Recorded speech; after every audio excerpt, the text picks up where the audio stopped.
નમસ્કાર ખેડૂત મિત્રો, આજે આપણે જાણીએ કે વનસ્પતિ માટે ફોસ્ફરસ કેટલું મહત્વનું પોષક તત્વ છે. ફોસ્ફરસ છોડના મૂળના વિકાસ માટે ખૂબ જ જરૂરી છે.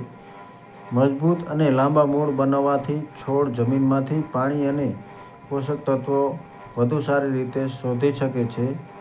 ફોસ્ફરસ છોડની શરૂઆતની વૃદ્ધિ ઝડપથી બનાવે છે અને રોપાને તંદુરસ્ત રાખે છે. તે છોડમાં ઉર્જા ટ્રાન્સફર વધારી વિકાસને ગતિ આપે છે.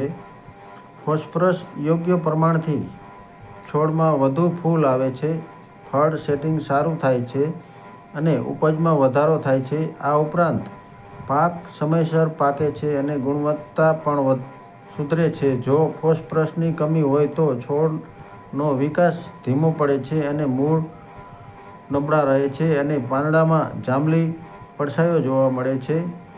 આથી સંતુલિત પ્રમાણમાં ફોસ્ફરસ આપવું દરેક પાક માટે ખૂબ જ જરૂરી છે. આભાર. ખેતીની વધુ માહિતી માટે જોડાયેલા રહો અને ખેતીને માર્ગદર્શન આપતું અમારું આ કામ સારું લાગે તો ચેનલ સબસ્ક્રાઈબ કરો, લાઈક કરો અને શેર કરો, જેથી કરીને બીજા ખેડૂત મિત્રોને પણ આપણી માહિતી પહોંચી રહે. જય જવાન, જય કિસાન, જય હિન્દ, જય ભારત.